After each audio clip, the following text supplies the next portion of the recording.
Boa noite a todos. Com muita alegria que damos início aqui a mais um estudo do livro Caminho, Verdade e Vida.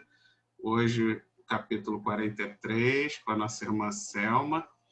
E convido a ela a fazer a nossa prece de abertura. Então, vamos fechar nossos olhos e levar nossos pensamentos a Jesus e a Deus. E a toda a falange de Emmanuel que nos inspira nesse estudo, para que eles estejam conosco, nos protegendo, nos iluminando, nos inspirando, para que ele transcorra em paz e serenidade. Jesus nos abençoe, Deus nos ilumine, que assim seja. Graças a Deus. Graças a Deus. Graças a Deus. Vamos compartilhar a tela.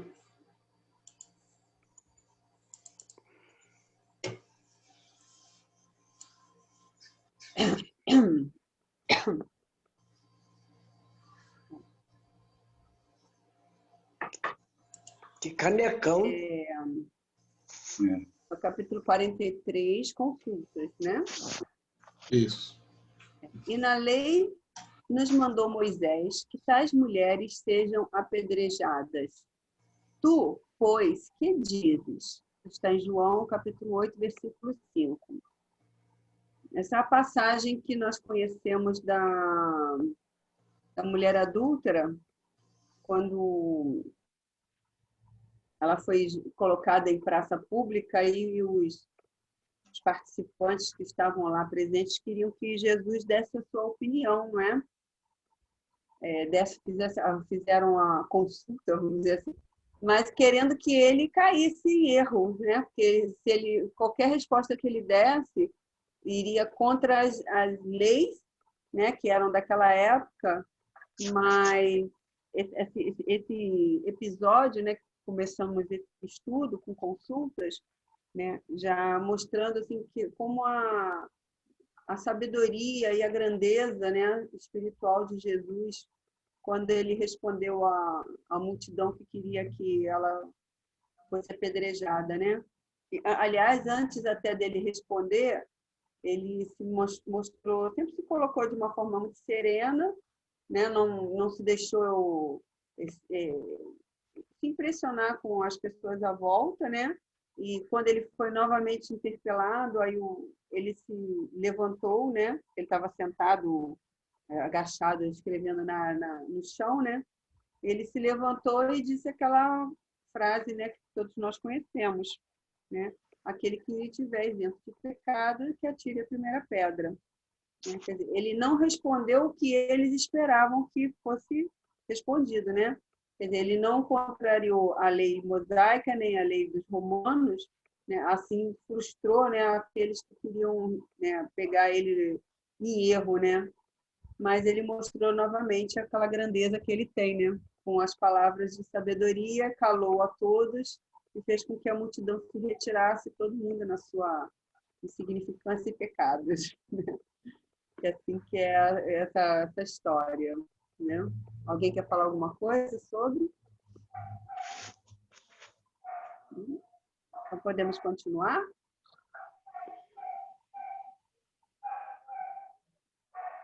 Então, várias vezes o espírito de má fé cercou o mestre com interrogações, aguardando determinadas respostas pelas quais o ridicularizasse.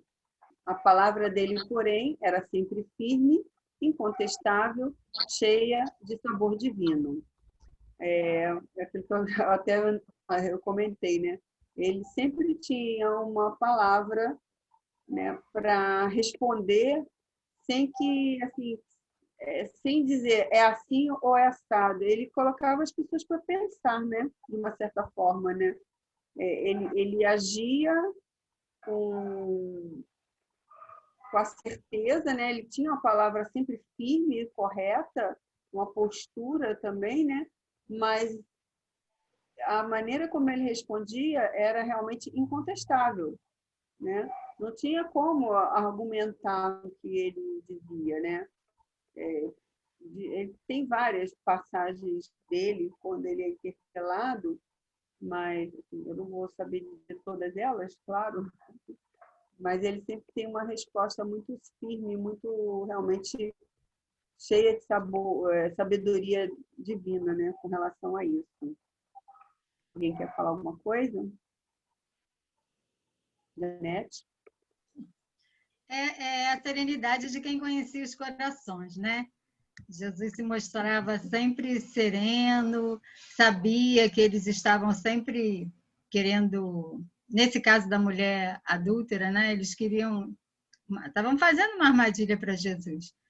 Mas ele conhecia os corações como conhece nossos corações, e de uma forma tão doce e serena, ele saía sempre com ensinamento para todos, né? Como você falou, fazendo as pessoas pensarem, refletirem. Era só isso que eu queria comentar. Exatamente. Alguém mais? Pode continuar, Vitor.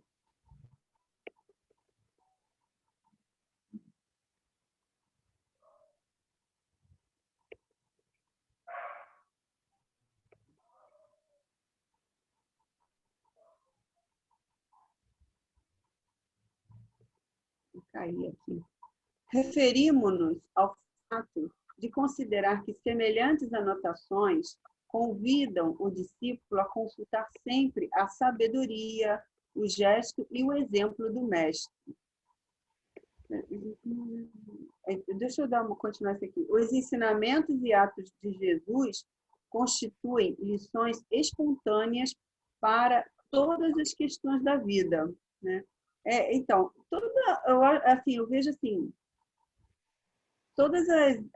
tudo que Jesus fala, né, que ele não escreveu nada, que escreveu depois até para os seus discípulos, né?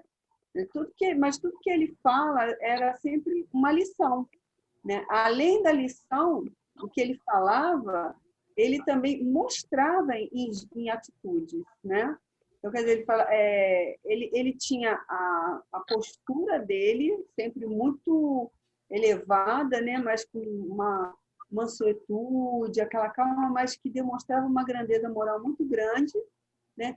Ele agia e falava, né? O que ele falava, o que ele exemplificava para os seus discípulos, era tudo que ele, conforme ele agia. Então, quer dizer, os ensinamentos dele eram lições, assim como as suas ações, sempre mostrando para os discípulos que é possível que você faça isso que eu estou falando.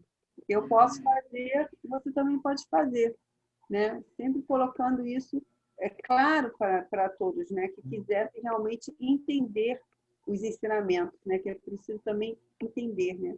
O ensinamento que Jesus deixava para nós, né? Nem todos conseguiam compreender.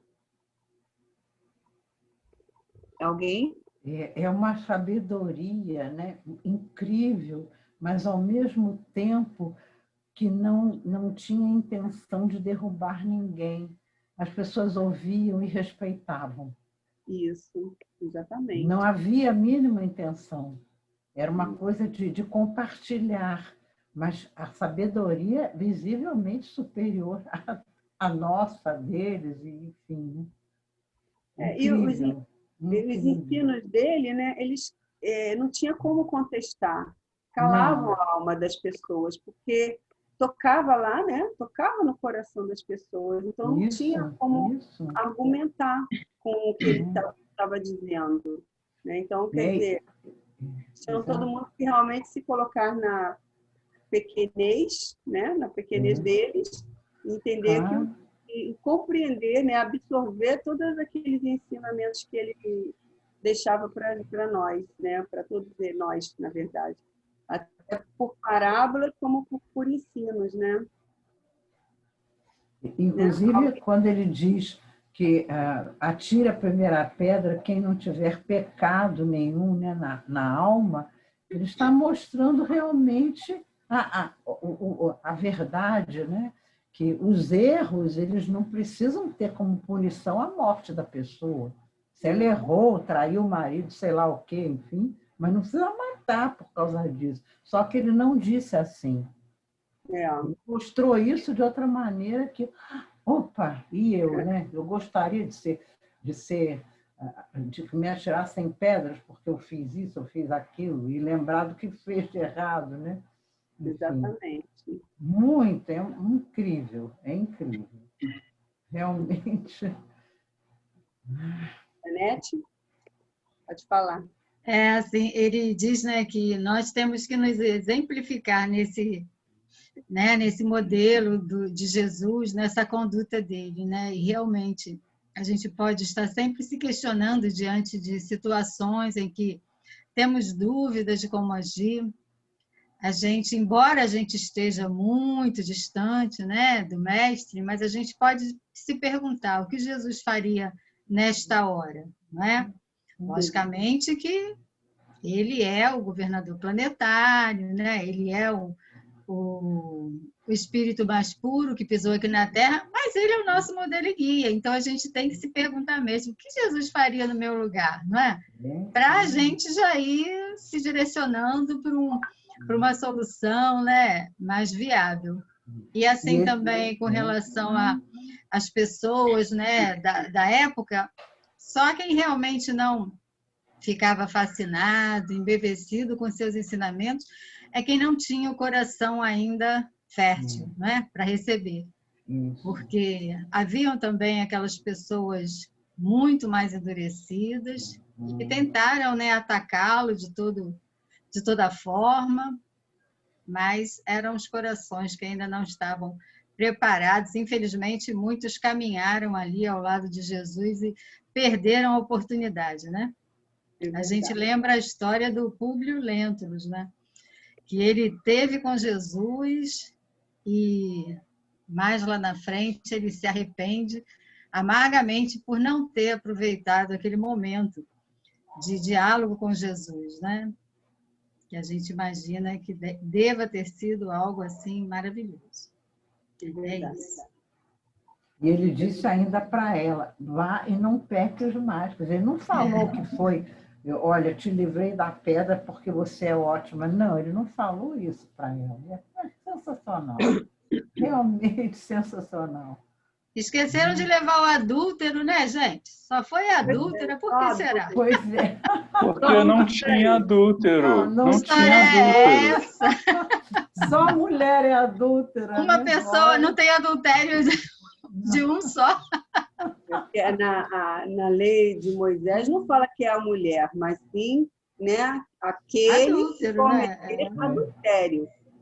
Mas, né, o machismo da época, que ainda impera até hoje, só considerava adúltera a mulher. Jesus foi o primeiro que, né, começou a defender as mulheres. Verdade. Fala, o Flávio acho que quer falar. Quer não, Flávio? Fala, João. Rapidinho. O Jesus, ele não só ensinou, ele não só amostrou, ele vivenciou tudo aquilo que ele falou. Isso. Quer dizer, o exemplo dele, ele mesmo vivenciou e só não aprendeu o que eu não quis, né? Exatamente. Ele é o exemplo, é o que a Janete falou. É o exemplo que a gente tem, na hora até de se perguntar assim, o que Jesus faria? Né? A gente pensar nisso, porque ele é o melhor exemplo que nós temos. Não é dizer, mas ele era perfeito. Não, porque tudo que ele fez, todos os atos dele eram simples. Não era nada complicado, não era nada complexo. Era uma simplicidade muito, muito fácil, entendeu? É só você se libertar do orgulho, né? Do egoísmo, da intolerância, do preconceito, tá? Olhar realmente ao outro como irmãos de humanidade, né? E pronto. E é muito fácil fazer assim, né? Como diz o como irmãos, né? Fala, como diz o Helder, né? E realmente tudo é como você está falando também. Tudo é muito normal. Mas a gente está num estágio assim de errar tanto que quando a gente vê alguém acertando, fazendo tudo certinho, a gente acha que é algo, né? Mas é o padrão. Deveria ser o normal para todos. Agir da forma como Jesus agia, né? Exatamente. Fala, Vitor.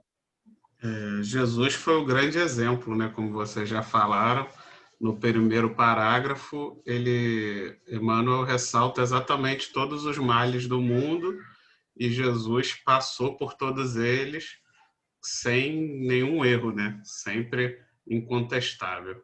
E depois, no segundo e no terceiro parágrafo, ele nos mostra que esse exemplo do mestre, como a Janete falou, tem que ser o nosso guia nos momentos da nossa vida, que a gente fica na dúvida de como agir, pensar como Jesus agiria.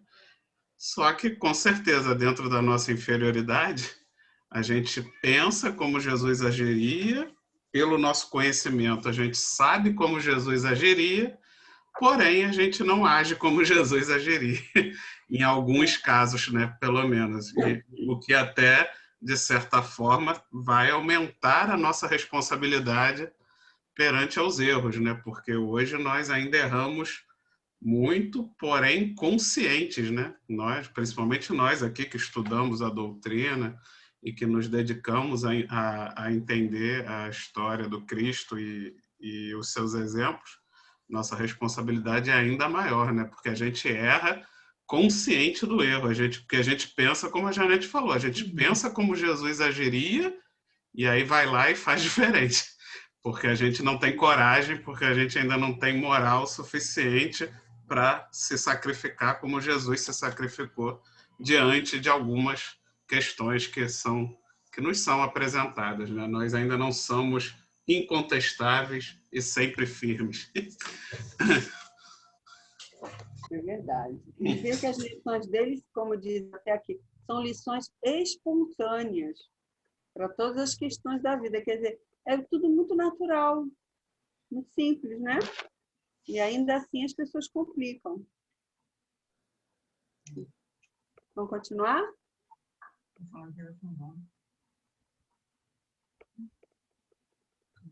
Acho que não, gente. O homem costuma gastar grandes patrimônios financeiros nos inquéritos da inteligência. O parecer dos profissionais do direito custa, por vezes, o preço de angustioso sacrifício. Vou continuar aqui nesse parágrafo, Vitor. Continuar aqui. Eu acho que é um complemento, né? Ele fala: Jesus, porém, fornece opiniões decisivas e profundas, gratuitamente. Basta que a alma procure a oração, o equilíbrio e a quietude. O mestre falar-lhe-á na boa nova da redenção. Então, isso aqui fala que os homens, né, costumam gastar, né? Você vê que assim, isso aí, né, gastar patrimônio e tudo, isso é uma demonstração de quê? Do orgulho ainda que existe, né, na humanidade. Buscar coisas mais complexas, que mais vai pelo intelecto, né? Ele fala dos inquéritos da inteligência, né? Então, vai buscar aqueles que têm muito conhecimento nas questões materiais, até, pelo menos assim que eu entendi. E enquanto que Jesus, nosso guia modelo, como a Janete falou, pergunta para Jesus antes de mais nada, né? Ele está ali, ó, ele sempre dá opiniões profundas, decisivas e gratuitas, né? Mas como que a gente consegue se falar com Jesus nessa questão? É uma questão de alma, não é só do intelecto. É a alma em oração. Mais uma vez, a oração está sendo recomendada aqui, e em muitas outras situações, a oração é sempre muito recomendada, porque é ela que conecta a alma com a divindade, né? É onde você vai se equilibrar, se acalmar, né? Para que possa realmente ouvir, né, o que o mestre tem para nos dizer. Somente nessa conexão, né, espiritual, né, em oração, que nós podemos receber conselhos melhor até do que fosse um advogado, qualquer outra pessoa, né? Teria que nós pagaríamos fortunas e não diria o que nós precisamos ouvir. E Jesus tem a resposta para tudo. Para tudo mesmo. não é? Alguém quer falar alguma coisa? Fala, Janetinha. A gente não sabe aquietar nossas mentes, né? A gente, quando está com algum problema, a gente fica muito agitado, a gente não consegue esvaziar a nossa mente, fica vindo aqueles inúmeros pensamentos. Então, quando ele fala da gente serenar, não é? Ir para o nosso cantinho, se aquietar, fazer a oração, né? Que cria aquele ambiente propício para que a gente se acalme, e nessa hora, realmente, a gente tem, né? A gente consegue estar percebendo aquelas intuições das nossas questões, dos nossos problemas, muitas vezes, que nos afligem. Então, a gente tem que aprender a serenar essa mente, né? Praticar a meditação. Eu estava ouvindo outro dia o Haroldo Dutra, que ele estava falando com relação ao estudo do Evangelho, né? Você lê uma parte do Evangelho, então, para você perceber profundamente aquele ensinamento, ele fala isso, que a gente possa estar se aquietando, entrando num estado de meditação, mas a meditação que faz com que você acesse esse plano superior, porque os espíritos vão aproveitar, não é, aquele momento em que você se coloca à disposição e eles vão intuindo você a interpretação para o estudo. E isso vale para as nossas questões, para os nossos problemas, não é? Que a gente, assim, a gente sabe que às vezes os problemas são muito fortes, são muito intensos, deixam realmente a gente num estado de muita angústia, né? Mas a gente tem que aprender a serenar, a gente tem que confiar que a gente tem proteção, que a gente tem esse amparo do alto, de Jesus, da espiritualidade maior. Então, a gente só precisa criar essa conexão através desses momentos, né? Como Emmanuel fala aqui, se aquietando, orando, para que a intuição venha, a gente perceba e consiga resolver o que dá para resolver, né? Porque muitas vezes o que a gente precisa é se resignar até e aguardar a solução para mais na frente, né? Mas o importante é manter essa conexão com Cristo, com a espiritualidade, né? Até o nosso anjo protetor, né, que está mais próximo de nós, aprender a ouvir mais. Exatamente. Então, a gente tem que aprender a aquietar a mente. É isso. É verdade. Alguém mais? Falar alguma coisa? Eu interpretei essa questão que, né, os homens na sua ganância, no seu poder, né, eles podem pagar advogados para interpretarem a lei ao seu bel prazer, para atingirem os seus objetivos, né, quando querem que as coisas aconteçam da forma que eles beneficiem materialmente. E Jesus, porém, já fornece todas as respostas, né? Se nós, na hora das nossas diferenças lá, não precisaria nem existir juiz, advogado, se todo mundo que fosse resolver os seus problemas, se os dois se sentassem e ambos seguissem o que Jesus faria, né? Cada um se colocando no lugar do outro e pensando como Jesus agiria, certamente, se ambos, né, tivessem a mesma moral do Cristo, chegariam na melhor solução para qualquer, como ele bota ali, todo e qualquer problema, haveria já uma solução se a gente conseguisse um se colocar no lugar do outro e imaginar como Jesus faria para resolver aquela situação, né? Porém, a gente sabe que o dinheiro, a fortuna e a lei dos homens, que não é diferente da lei de Deus, que é imutável, a lei dos homens é transitória e interpretável, né? E diante do dinheiro e do poder, os homens vão investir nessa inteligência que o dinheiro compra para chegar nos seus objetivos, né? Infelizmente. Alguém mais? Podemos então prosseguir.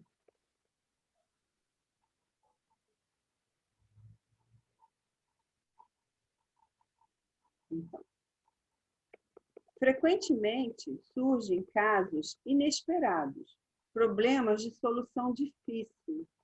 Não ignora o homem o que os costumes e as tradições mandam resolver de certo modo.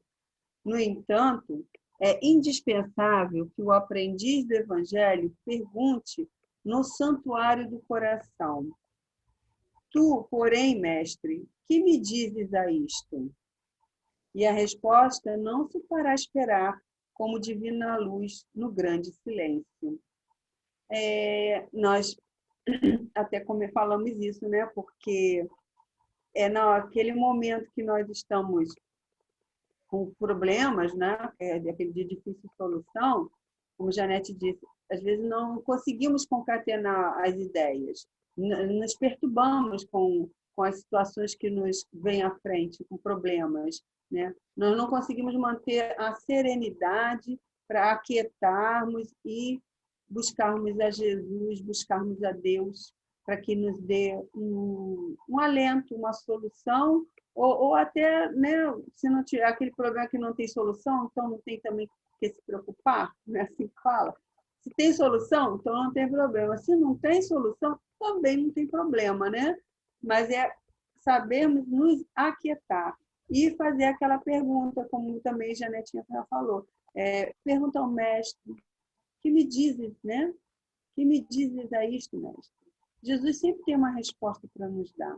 É só nós sabermos nos conectar, né, com o divino, para que a gente possa encontrar essa paz, essa quietude, né, e entendermos, né, a situação que estamos aqui. A resposta, como eu falei, a resposta sempre virá. Aqui diz: a resposta não se fará esperar, como divina luz no grande silêncio, porque é no silêncio, naquele momento que estamos em meditação, que estamos em sintonia, né? É que conseguimos encontrar. A gente parece que sente um sopro, uma voz, tem gente que escuta as vozinhas, mas às vezes é um sopro que nos inspira ou nos dá a calma, a tranquilidade necessária para que situações que estivermos vivendo, não é? Alguém quer falar alguma coisa? Janete? Eu vou continuar falando, enfatizando o que eu já tinha dito, que você está falando também, Selma. Nós não temos o hábito de parar, de acerenar as nossas mentes e os nossos corações. Nós vivemos nesse afã do dia a dia, nessa correria, nesse desespero, e assim a gente se desespera com muita facilidade diante até de problemas que não são tão graves assim. Então a gente parece que aumenta tudo, né? E isso faz com que a gente não pare, até a questão de respirar, não é? Os orientais, que são mais serenos, né? Tem essa prática da meditação, eles falam que a gente não sabe nem respirar direito, a gente vive, né? A gente tem que aprender a puxar o ar, a soltar. Quando a gente está muito nervoso, assim, diante de uma situação, o que falam para a gente? Respira. Respira, que isso faz toda a diferença para que a gente se acalme. Então, a gente tem muito que aprender com nossos irmãos orientais, não é?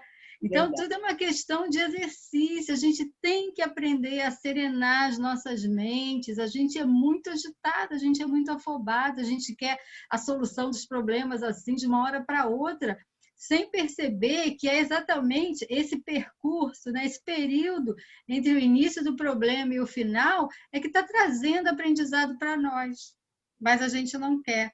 Daí a gente contratar até os profissionais que nos deem as coisas prontas, né?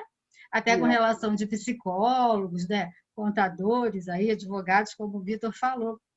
A gente não quer parar, pensar, a gente é preguiçoso até para isso, para pensar, né? Que a gente vai estar crescendo, se a gente tentar solucionar os nossos problemas, a gente vai estar crescendo, né? É porque, na verdade, a gente não lembra. Na nossa rotina, no nosso dia a dia, a gente não lembra do Cristo, a gente não lembra de Deus. Né? Quando estamos no desespero, aí a gente, meu Deus do céu, me ajuda. Exatamente assim. Você clama para o alto, pedindo ajuda divina, mas não se aquieta para realmente pedir com o coração. E ouvir, né, Selma? E ouvir, né, que as respostas às nossas preces vêm através dos homens. E as pessoas têm a ideia de que vem uma luz, um anjo de asinha, uma mão divina para trazer o que a gente busca. E é através dos homens que Deus fala conosco, né? Está sendo dito isso. Mas aí fica lá, igual cachorro correndo atrás do rabo. Né? Não acha solução para nada. Exatamente. Não é? Pois é, então. Alguém quer falar alguma coisa mais? Eu gostei dessa parte do ensinamento que ele dá, né? Que não ignora o homem, que os costumes e as tradições mandam resolver de certo modo, né? O que significa isso? O nosso automatismo, né? A gente, no automático, a gente já vai querer resolver aquela situação da mesma forma que a maioria faz, né? Tipo, se todo mundo no trânsito xinga, a gente já tem a reação de xingar. Se todo mundo bate, a gente tem a reação de bater. Você acaba se você se deixar levar pelo primeiro impulso, o que vai vir, o que o seu cérebro vai trazer é os costumes e tradições daquela época em que você vive, daquela sociedade em que você está inserido. Porém, Jesus nos recomenda que a gente faça essa pergunta antes de agir, né? Que a gente faça esse confronto entre aquela atitude que a sociedade ou os costumes te manda fazer com o que Jesus faria. E aí você confronta os dois, vê se existe realmente equivalência entre as ações, e aí sim, depois, com calma, toma-se a atitude, né? Mas, geralmente, como a Janete falou, no dia a dia, no corre-corre, a gente se deixa levar por esse automatismo e vai ali tomando as decisões só em cima do que a gente já vê todo mundo fazendo no dia a dia, sem parar para refletir, né? Assim. Jesus é o revolucionário por excelência, né? Mas a revolução que ele trouxe é para nós mesmos, né? É para dentro da gente mesmo, né? Foi isso que o Judas não entendeu, né? Entre tantos outros. Cada coisa no seu tempo, né? E falando de tempo, nosso tempo está se esgotando. Alguém quer falar, fazer mais algum comentário? Não, né? Então, podemos encerrar o estudo. Então, Janete tem 1 minuto e 30 para fazer a nossa prece. Oba, bastante tempo. Encerramento.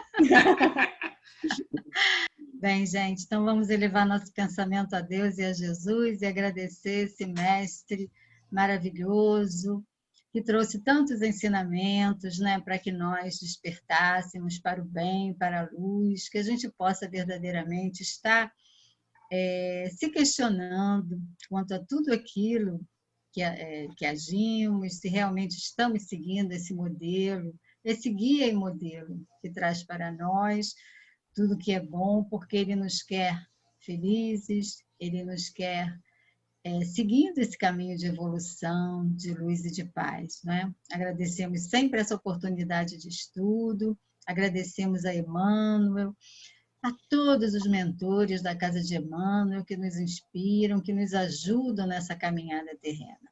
E assim pedimos permissão para encerrar esse trabalho, dizendo todos juntos, graças a Deus.